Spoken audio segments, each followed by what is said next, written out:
Welcome back to the Knock-On Effect, the rugby show where we say what the pundits won't. Round 6 of the URC is in the books, and this was a big weekend of rugby. We're going to look at each of the Irish provinces' games and recap all the major talking points so you won't miss a thing. Without further ado, let's get stuck in.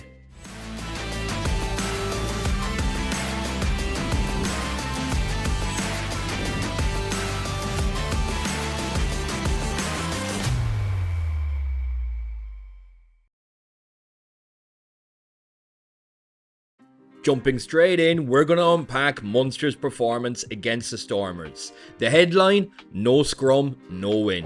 Munster certainly had their moments. Tadhg Beirne's early try lit up Thomond Park, and after John Hodnett and Jack Crowley added tries of their own, it looked like it was going to be a certain win.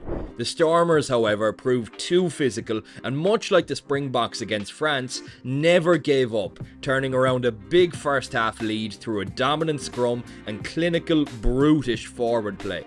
We certainly didn't help ourselves though. Gavin Coombes' cynical yellow card and Jack Crowley's loopy interception really didn't do us any favours.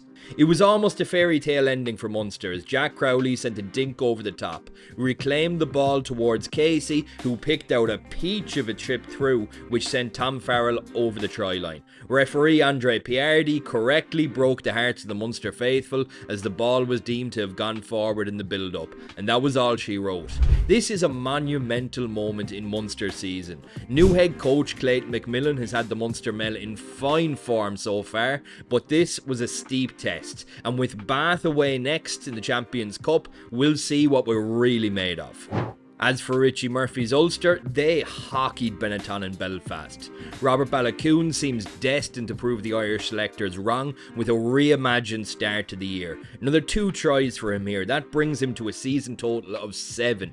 Nathan Doak has been impressive in dictating the play, while young Jack Murphy is doing his father proud at out half. He'd want to slow down or Andy Farrell will start to get really confused.